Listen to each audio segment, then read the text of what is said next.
Tribal balance block এটা বিষয় আৰু 6 শিডিউল এটা বিষয় দুটা একেলগে চলিব নোৱাৰে।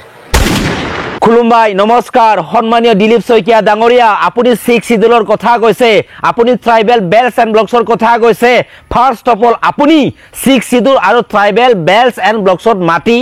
আমাৰ ট্ৰাইবেল জাতিৰ কাৰণে এই ভাৰত দেশত কনষ্টিটিউচনেল কিমানখিনি কি ৰাইটছ আছে সেইবোৰ ফাৰ্ষ্ট টাইম ভালদৰে ষ্টাডি কৰি লোৱা তাৰ পিছত আমাৰ 6 শিডিউল আৰু ট্ৰাইবেল বেল্টছ এণ্ড ব্লকছৰ মাটিৰ ওপৰত কথা কবলৈ আহা আপোনালোকৰ মেইন উদ্দেশ্যটো কি যাই ঠাই তাৰমানে আমাৰ ট্ৰাইবেল জাতিৰ ওপৰতে আপোনালোকে পলিটিক্যালি নন পলিটিক্যালি নজৰ দি পেলাই কিছুমান কথা কোৱাটো আমি দেখি পাই আহি আছো আৰু আজি তাৰিখতো আমি দেখিব লগা এটা বাধ্যতাত আমি আছো। আপোনালোকৰ প্ৰবলেম কি আমাৰ 6 শিডিউলৰ মাটিৰ প্ৰবলেম কি আমাৰ ট্ৰাইবেল বেল এণ্ড ব্লকত মাটিৰ প্ৰবলেমটো কি ইমান বছৰে বছৰে আমাৰ ট্ৰাইবেল বেল এণ্ড ব্লকত মাটিত যিখিনি নন ট্ৰাইবেল সকলে দখল কৰি বসবাস কৰি আহিছে সেইবোৰক আপোনালোকে কিয় এভিকশন কৰি কিনি ক্লিয়াৰ কৰিব নোৱাৰিলে যাই ঠাই আপুনি এটা কি কথা কৈছে যে আহি থকা এটা সময়ত বিজেপি পাৰ্টিয়ে কিবা এটা সিদ্ধান্ত লোৱা হ'ব সেই 6 শিডিউল আৰু বেল এণ্ড ব্লকত মাটিৰ ওপৰত আমি কিতেও হবলৈ নেদু আৰু এটো সপোন লব নালাগে আমি ট্ৰাইবেল জাতি এই আমাৰ ট্ৰাইবেল বেল এণ্ড ব্লক মাটিৰ কাৰণে আমি যুঁজিবলৈ আমি সদায় ৰেডি আছো আৰু ভৱিষ্যতো ৰেডি হৈ থাকিব ফুল এণ্ড ফাইনাল আপোনালোকে এটা কথাটো মনত ৰাখক আমাৰ 6 শিডিউলৰ মাটিৰ ওপৰত নজৰ দিয়াটো বন্ধ কৰক আমাৰ ট্ৰাইবেল বেল এণ্ড ব্লকত মাটিৰ ওপৰত নজৰ দিয়াটো বন্ধ কৰক আৰু আপোনালোকে অতি সোনকালে আমাৰ ট্ৰাইবেল বেল্টছ এণ্ড ব্লকছত মাটিত যিমানখিনি অবৈধভাৱে নন ট্ৰাইবেল সকলে দখল কৰি আছে সেইবোৰক এভিকশন কৰি ক্লিয়াৰ কৰক সিধা কথা নংগুনো মান গনাং ৰাইজে জানো থাংমন হয় 6 শিডিউল হ'ব নহয় ট্ৰাইবেল বেল্ট এণ্ড ব্লক হ'ব 6 শিডিউলো পাব ট্ৰাইবেল বেল্ট ব্লকো পাব এই দুটা বিষয় মই ভাবে এটো সাংবিধানিকভাৱে কিমান ইয়াত মানে এডভান্টেজ আছে মই নাজানো কিন্তু এই বিষয়টো ভৱিষ্যতৰ দিনত বিজেপি চৰকাৰ বা আমাৰ চৰকাৰে এই বিষয়টো নিশ্চয় চিন্তা কৰিব লাগিব जोंनि बर' हारिनि माखासे ओरैबायदि लिडार्सफोर दङ बे गावनि पकेटखौ रोजा खालामनो मोनबानो गोजोनग्रा आरो बे जोंनि बिटिसि काउन्सिल पलिटिकल सिस्टेमाव बे आसाम स्टेटनि पलिटिकल सिस्टेमाव सीट पावर मोनबानो गावनि सार्थनि मोनथायखौ मोनबानो जातिखौ बावगारग्रा आरो गावसोरनि गोनांथिनि सम जायोब्ला नांगौनि सम जायोब्ला रायजो राजानि सिगाङाव केमेरानि सिगाङाव मोदै हुगारफ्लालायनानै बाथ्रा बुंनोबो बिसोरो लाजिया दा दिनैयो मानगोनां दिलीप शइकिया बिथाङा जाय बाथ्राखौ बुंदों बे बाथ्राया जोबोद साननो गोनां बाथ्रा नाथाय बेराफारसेथिं थांनाय माखासे सान सिगाङावहाय जों बर' हारिनि माहारियारि आफादनि दुलाराय बर' फरायसा आफादनि दानि आफादगिरि मानगोनां दिपेन बर' आदा नोंथाङा बे दिलीप शइकिया बिथांनि जानानैनो बे दरं उदालगुरि डिस्ट्रिक्टआव हेलिकप्टाराव गाखोलायनानै पलिटिकली सापर्टिं रलाव केम्पिं खालामनानै बर' फिसाफोरखौ भट थुनो खावलायहैदोंमोन नाथाय दिनैयो दिपेन बर' आदा नोंथांमोननि खावलायनाय बायदियै बै उदालगुरि दरं डिस्ट्रिक्टनि बर' फिसाफोराबो बे दिलीप शइकिया बिथांखौ भट थुनानै देरहासार होहरदोंमोन नाथाय दिनै मा नुनो मोनखो जायखौ फोथायनानै गायखेर दौदोंमोन बिनो जोंनि थाखाय दायो मोनसे बिस जानो थांगासिनो दङ दिनै जाय बाथ्राखौ ओपेनलि मिडियानि सिगाङाव बुंनानै होबाय बे बाथ्रानि सायाव दुलाराय बर' फरायसा आफादनि दानि आफादगिरि बिबानाव थानाय मानगोनां दिपेन बर' आदा नोंथाङा दिनै जोंनो मा फिननाय होगोन आरो बेनि सायाव नोंथाङा दिनै मा सोंथि खालामगोन दिनै नोंथाङा मानो सिरि जानानै दङ दिनै बे बाथ्रानि एगेन्स्टआव मिडियानि गेजेरजों माखासे बाथ्राफोरखौ इनकाउन्टार खालाम दिनै मानो सिरि जानानै दङ जाय हारिया जोंनि बे बर' हारिखौ जोंनि बे ट्राइबेल हारिखौ फोजोबस्रांनायनि मोनसे थांखिजों दिनैसिमबो लामा हान्थिगासिनो दङ जाय हारिया जोंनि बर' बिमा माहारिफोरखौ जोंनि ट्राइबेल बिमा माहारिफोरखौ जिनाहारि खालामनानै फोथैबोदों जिनाहारि खालामबाय दङ जाय हारिया दिनैयो जोंजों दानलाय सुलाय खालामो बै हारिनि माखासे डार्टी लिडार डार्टी पलिटिकल लिडारफोरजों दिनैयो लोब्बा लाखिनानै आफाखि सिङाव थाहैनानै पकेटाव गरसे गरनै मोननायनि थाखायनो माखासे मोनफा मोननै सीट पावर मोननायनि थाखायनो दिनै जोंनि बर' माहारिनि जोंनि ट्राइबेल हारिनि मान मर्यादा बेसेनफोरखौ दिनै ओइलाम खालामदों जायनि थाखाय बै साथाम साब्रैसो लुबैसुला देवानि बर' माहारिनि लिडारफोरनि थाखायनो दिनैयो बेफोरबायदि माखासे जाथावथारि बाथ्राफोरखौ बुंनो गोहो मोनग्रा जाबाय बे थांनाय 2020-27 जानुवारि बिटिआर एग्रिमेन्टनि उनावहाय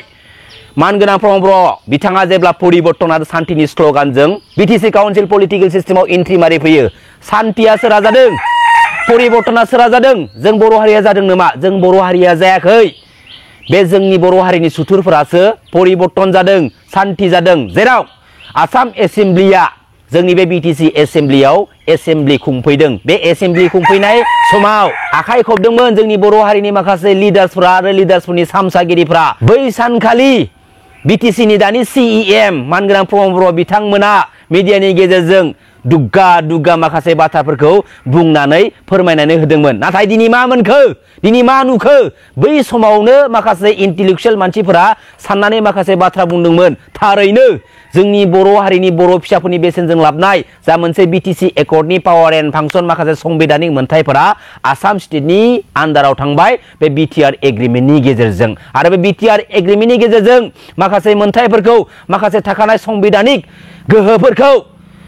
फाननानै दिनैयो जोंनि बर'नि माखासे लिडार्सफ्रा बे बिटिसिआव सीट पावारखौ मोननो हादों मोनसे दान बान्था महरै बेनि बादै जेबो नङा मानगोनां रायजो राजा नोंथांमोन 52थि दुलाराय बर' फरायसा आफादनि बोसोरसालिया जथुम्मायाव अरुणाचल प्रदेशनि अल अरुणाचल प्रदेश स्टुडेन्टस इउनियननि बारग' आफादगिरि मानगोनां नीना कादु बिथाङा थोंजोङै बुंदोंमोन जे बे बर' हारिनि माहारियारि आफाद दुलाराय बर' फरायसा आफादा पलिटिक्सजों लोब्बा लाखिनानै खामानि मावलांबाय थायोबा सोरबा पलिटिकेल लिडारफोरनि सामसागिरि जानानै खामानि मावलांबाय थायोब्ला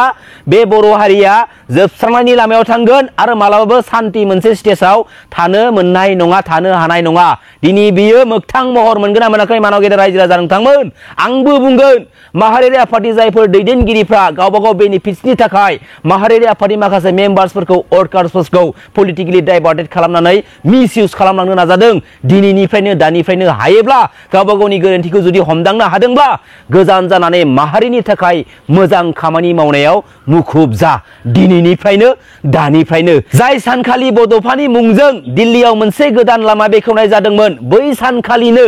आसामिस कमिउनिटिनिनो सासे आसामिस सुबुङा बड'फाखौ ओरैबायदि गाज्रि रावजों सोंखारिबाय बेनि सायावबो माहारियारि आफाद दुलाराय बर' फरायसा आफादनि लिडार्सफोरा दैदेनगिरिफ्रा बै मानसिनि सावगारिखौ मुसुखा खालामनानै लामायाव राजा लामायाव प्रटेस्ट खालामनो हादिया बेनि आन्दोनि गुबै जाहोना पलिटिकेल इस्युनि बादै जेबो नङा जायनि थाखाय बै मानसिनि एगेन्स्टआव फंसेबो बाथ्रा बुंनायखौ जोङो नुनो मोनदिया आरो बे समावनो बैसोरनि माखासे जों बर' हारिनि सुथुर डार्टी माइन्डेड लिडारफोरा हमदांनो हाबाय जे बे बर' हारिनि माहारियारि आफादनि दैदेनगिरिफ्रा लोरबां जाबाय जाय बड'फाखौ रायनाय समावबो जेबो बाथ्रा बुंनो हायाखै दिनै बिसोर मोनसे सुजुग आरो सुबिदा लाबावबाय जेराव फैयै बिजेपि पार्टीनि मोनसे कनफारेन्सनि स्टेजाव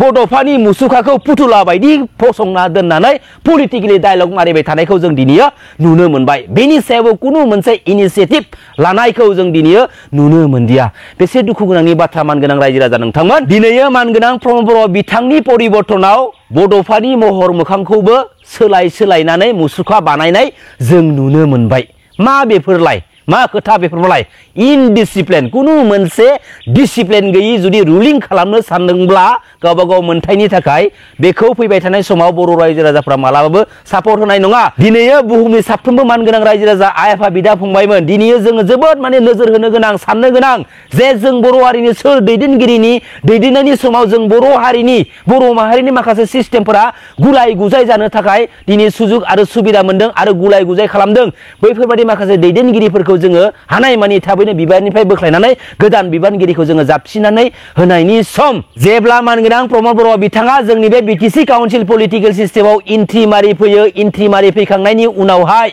जों बुहुमनि साफ्रोमबो बर' रायजो राजाफ्रा मा नुनो मोनदों मा नुनो मोनाखै आं दिनै बुंगोन प्रमद बर' बिथांनि थाखायनो जोंनि बे बिटिसि काउन्सिल पलिटिकेल सिस्टेमा एसेब्लाबो गुलाय गुजाय जादों एसेब्लाबो गुबुंले जादों जेराव बेराफारसेथिं जेब्ला मानाव गेदेर हाग्रामा महिलारि सारा 17 इयार्स जोंनि बे बिटिसि काउन्सिल गभर्नमेन्टखौ सालायबोबाय थादोंमोन बे 17 इयार्सआव एन्टि बड' एन्टि ट्राइबेल हारिनि डार्टी माइन्डेड लिडारफ्रा जोंनि बिटिसिआव हाबनानै बाथ्रा बुंनो जेबो गोहो मोनाखैमोन जेबो चान्स होआखैमोन नाथाय दिनैयो जों मा नुनो मोनदों बे 17 इयार्सआव एन्टि बड' एन्टि ट्राइबेल हारिनि लिडारफ्रा जोंनि BTC आव हाबनानै बाथ्रा बुंनो गोहो मोनैनि गुबै जाहोनानो जाहैबाय BTC एकर्डनि गेजेरजों लाबोनाय माखासे संबिधानिक मोनथाय संबिधानिक पावार एन्ड फांसनफोर बै माखासे पावार एन्ड फांसनफोरा BTR एग्रिमेन्टनि गेजेरजों आसाम स्टेटनि आन्दाराव थांफिननायनि थाखाय दिनै बिसोरो लामा मोनबाय जायनि थाखाय दिनै मानगोनां प्रमद बर' बिथांमोना BJP पार्टीजों एलायन्सआव थानानैब्लाबो गावनि न'आवनो पावारखौ बाहायनानै रुलिं खालामनो गोसोबायदि खामानि मावनो सुजुग आरो सुबिदा मोनाखै बेनिफ्राय देरसिन लासिंसिं मा बाथ्रा दंबावो मानगोनां रायजो राजा नोंथांमोन गोजोन्थों खुलुमबाय जै बर' हारिनि जै बर' बिमानि